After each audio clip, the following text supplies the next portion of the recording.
No princípio criou Deus os céus e a terra era sem forma e vazia, e havia trevas sobre a face do abismo, e o Espírito de Deus movia sobre a face das águas. Somente esses dois versículos. Há uma polêmica entre o primeiro versículo. No princípio criou Deus os céus e a terra. Na Septuaginta, o que é a Septuaginta? A Septuaginta, ela nasceu,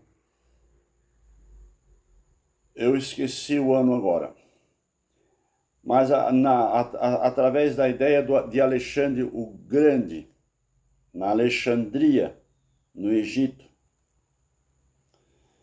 existia o farol de Alexandria, o porto de Alexandria e a biblioteca de Alexandria. O farol de Alexandria era uma das 7 maravilhas do mundo. E a biblioteca de Alexandria era uma das 7 maravilhas do mundo. Só que depois pegou fogo. O farol também foi destruído. Existem só as muralhas. Alexandre o Grande, ele morreu, parece, com 28 ou 32 anos. Morreu novo. Diz que morreu frustrado, porque não tinha mais nações para conquistar. Só que ele deixou um legado muito grande. Ele era uma espécie de anticristo da época. Ele deixou um legado muito grande que ele notou que em Alexandria, Alexandria veio por causa do nome dele. Tinha outro nome, que agora esqueci o nome também. Mas não importa. Ele notou que ali tinha uma comunidade judaica.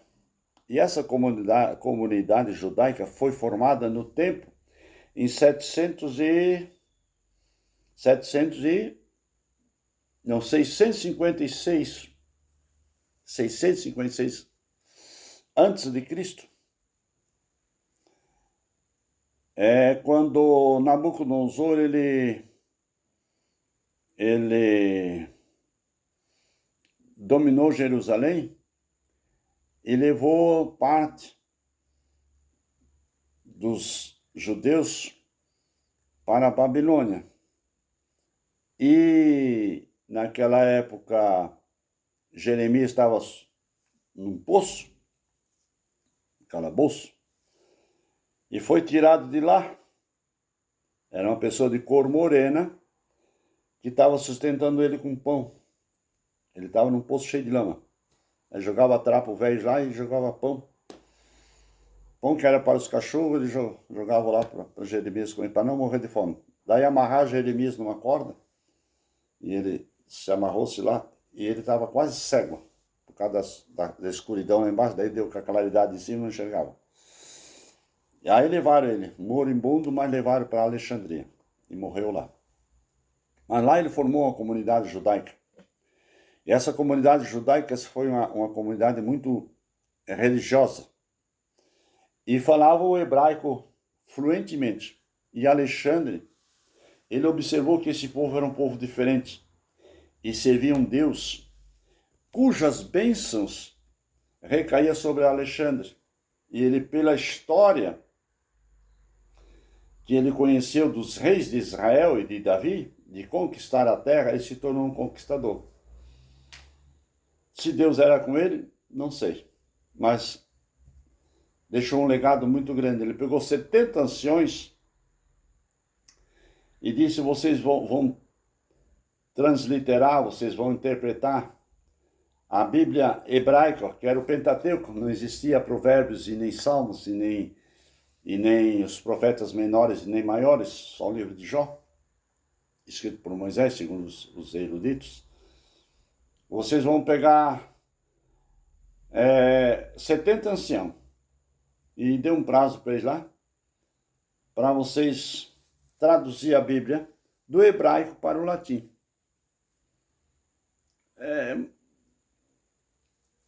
Agora veio uma pergunta bastante pertinente, não se sabe se era para o latim ou para o grego. Mas parece que era para o grego. Exatamente. Era no Egito. A língua dos egípcia. Mas eu não sei se ele traduziu para a egípcia não, mas para os gregos sim. Aí do grego veio para o latim, do latim veio para o alemão veio para o inglês veio também para o português, e do latim, do alemão também veio para o português. Foi o Martinho Lutero que pegou do latim para o alemão. E aí veio um monte de 1.200 traduções da Bíblia Sagrada, até hoje. E aí a Septuaginta, eles corrigiam os 70 anciões, palavra por palavra, sílaba após sílaba. Por causa disso, Jesus disse, ai daquele que mudar um tio ou um J da lei. Eles colocavam assim, ó, o original, entende? E botavam uma régua na horizontal e na horizontal e na vertical, para ver se não tinha uma palavra fora. Aí vem a expressão, né? Aquela assim, né? Diz os sábios que é a expressão da cruz, né? Mas tem esses dois entendimentos. Mas quando diz assim, ó, tá sagrado, tá, ó, completo. Tinha uma historinha, mas não vou contar. Então veio uma polêmica muito grande na tradução. No princípio, Deus criou os céus e a terra. E houve uma polêmica por essa palavra, no princípio. Não. Deus, no princípio, criou o céu e a terra. Porque Deus é o criador do princípio. Deu para entender? E muitas Bíblias têm no princípio, Deus criou a terra. No nosso entendimento. Mas no original é Deus, no princípio, criou o céu e a terra. Porque Deus é antes dos céus e a terra. Amém? Aí começa a interpretação. Criou os céus e a terra, mas antes de criar o céu e a terra, existem as galáxias. Milhões de galáxias. Nós vivemos numa galáxia. Dentro dessas galáxias temos os planetas. Aí vem o Sol, a Lua, né? E a Terra. São os nossos três mais conhecidos, mas tem Saturno, Netuno, Plutão e Vênus e pá, né? E a terra era sem forma e vazia, e havia trevas sobre a face do abismo. E o Espírito de Deus se movia sobre a face das águas. Não existia o sol, nem a lua, era o cosmo, eram trevas, não existia luz. Mas a terra era sem forma e vazia, e havia trevas sobre a face do abismo. Porém, ponto e vírgula, e o Espírito de Deus se movia sobre a face das águas. Se não havia água, como é que se movia sobre a face das águas? É um entendimento. Quando aqui a Bíblia diz se movia, em outra tradução, eu podia pegar aqui 4, 5, pelo menos eu tinha 8 traduções da Bíblia Sagrada, levaram tudo. E o Espírito de Deus aqui diz se movia. Em outra palavra diz pairava na Septuaginta. Mas no original diz chocava. Presta atenção. No hebraico, não no grego, no hebraico, chocava. Só que a palavra chocava, para nós, foge muito do original. Se movia, tem uma conotação mais próxima. Pairava, também. Agora, se mover, é estar envolvido. Se movia sobre a face das águas. Parece que está em movimento. É uma colher que está ali, né? Uma pá que está mexendo um caldo. Pairava dá a impressão de uma águia, né? Ou de um helicóptero que pairou. Está em não sobre, entende? Pairava. Um colibri que pairou no ar.